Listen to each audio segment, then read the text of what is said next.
pa rin tanggapin ng ilang pamilya ang kanilang LGBTQ+ na miyembro sa kabila ng mas malawak na kaalaman ngayon. Once again, bakit sa tingin mo ay nahihirapan pa rin tanggapin ng ilang pamilya ang kanilang LGBTQ+ na miyembro sa kabila ng mas malawak na kaalaman ngayon?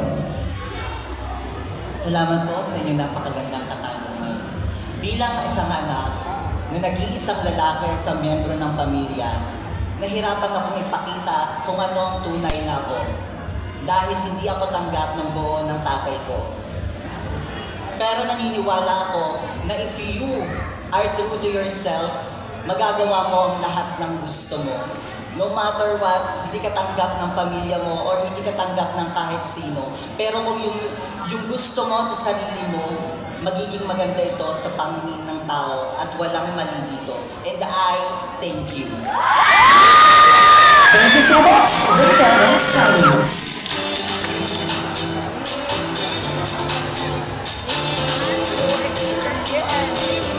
Please proceed, candidate number 2. So, this preliminary Q&A meron tayong mechanics. Ilang segundo sila sasagot? 1 minute. They are allowed to answer the question for 1 minute. Again, meron pong English and Tagalog version ng ating mga katanungan at babanggitin namin ang questions ng 2 beses. Thank you so much. Baka may gusto kang batiin, Rina ng Barangay 8. Una po sila kayo, maraming salamat sa walang sawang pagsuporta. At gayon din po, lalo higit sa ating mayor, sa pagkilala sa amin bilang mga miyembro ng LGBT community. Maraming salamat po. Okay, candidate number 2. Tahimik po tayo. Well, during the Q&A. This is your question. In times of war, LGBTQIA+ individuals often face double discrimination. How should this be addressed? Sa panahon ng digmaan, madalas na nakararanas ng dobleng diskriminasyon ang LGBTQIA+. Paano ito dapat tugunan? Uulitin ko. Sa panahon ng digmaan, madalas na nakararanas ng dobleng diskriminasyon ang LGBTQIA+. Paano ito dapat tugunan? Maraming salamat sa napakagandang katanungan. Bilang isang miyembro ng LGBT community, paano nga po ba natin matutugunan ang ganitong krisis, lalo na sa panahon sa kasalukuyan?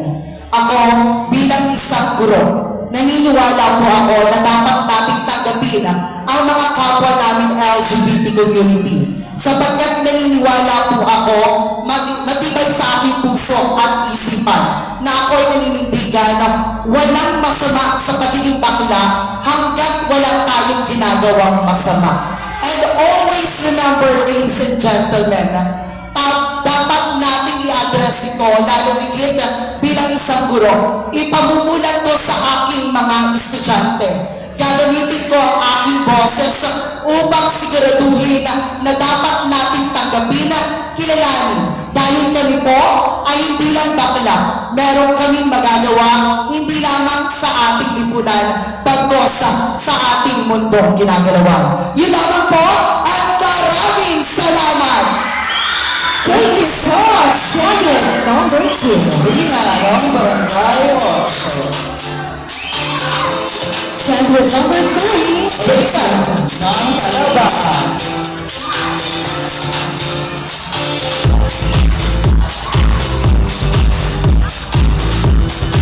Bago mo sabihin na kayo, ano nga ang meron ng gustong batiin, pasalamatan? Thank you po sa lahat ng sumuporta po sa akin. Wala, thank you po. Ready ka na, Kim? Wala po akong choice. Okay, so here is your question. Again, I'll read it twice. Do you think social media helps or harms the LGBTQ+ movement? Explain. Sa iyong palagay, Mas nakatutulong ba o nakasasama ang social media laban sa LGBTQ+? Pakipaliwanag. Once again, sa tingin mo, mas nakatutulong ba o nakasasama ang social media sa laban ng LGBTQ+? Bakit? Mga kaibigan, naniniwala po ako na dapat po natin laging pakatandaan na dapat po tayo mag-ingat sa paggamit ng social media. At dapat din po it should also moderate in life sa paggamit ng social media dahil pwede po itong makasama at makabuti sa both side. Kaya lagi po natin pakakadala mga kaibigan na kahit anong hamon po ng nararanasan natin sa buhay ay dapat po natin lagi tayong maging matapang at maging ipaglaban po natin ang sarili natin, maging lalaki ka man o babae, especially sa part po ng LGBTQIA+ community. Thank you. Thank you so much, candidate number 3.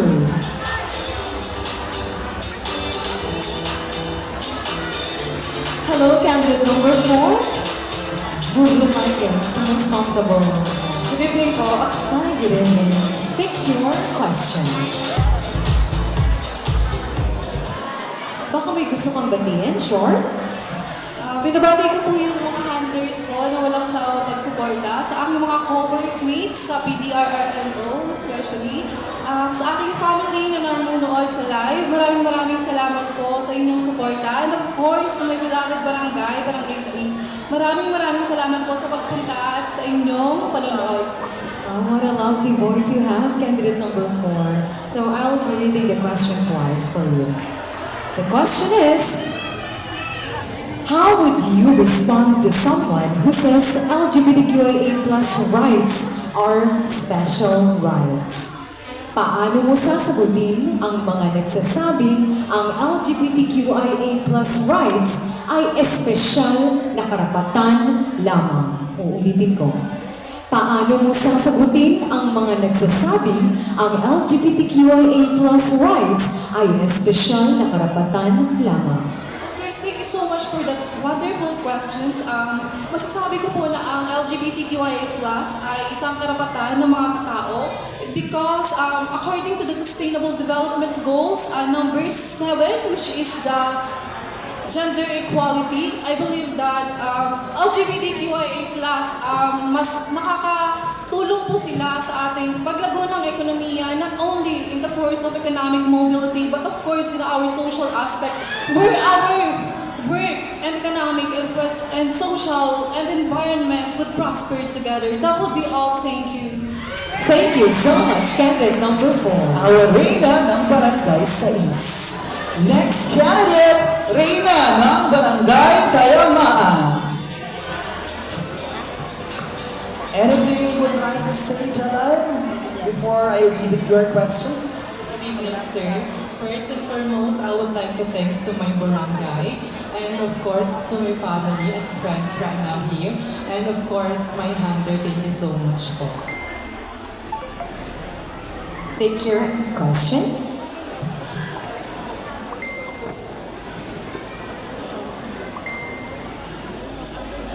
Your question is, what is more dangerous? Open discrimination or subtle prejudice? Explain. Ano ang mas mapanganib? Lantad na diskriminasyon o tahimik na pagtatangi? Or pagtatanggi? Tangi. Right. Again, ano ang mas mapanganib? Lantad na diskriminasyon o tahimik na pagtatangi? Bakit? Naniniwala po ako na mas mapanganib ang lantad ng discriminations. When I was elementary, nalaman ko po na hindi po ako tunay na lalaki. And when I was high school, na-realize ko na isa pala akong parte ng LGBT, which is bakla or gay. When I was senior high school, I started taking hormones and now I am college. And I am considered as myself as a transgender. And sa mundong ginagalawan natin, na-experience ko sa buhay ko na yun, ang lantad na diskriminasyon. Mahirap, sobrang hirap. Dahil sa araw-araw na aking pamumuhay, iniisip ko, Lord, mali ba ang maging bakla? Lord, salot ba kami?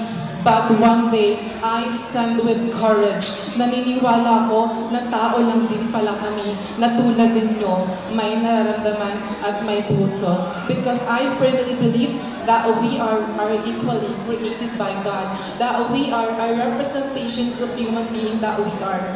This trans woman in front of you, who has the heart of purpose to be at service, not only here in Mamburao, but in Occidental Mindoro as well.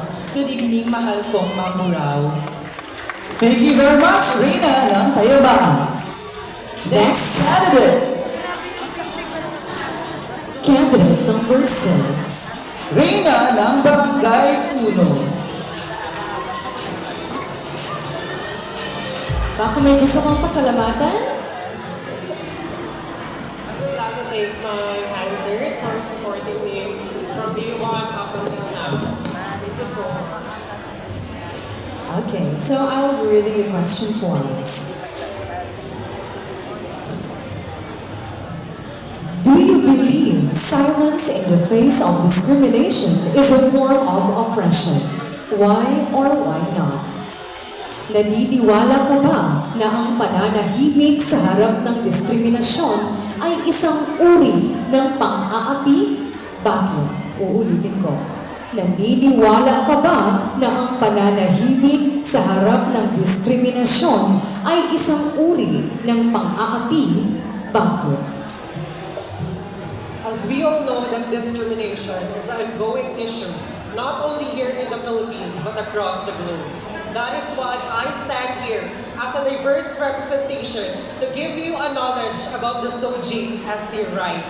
It is not a privilege, but it is a basic human right.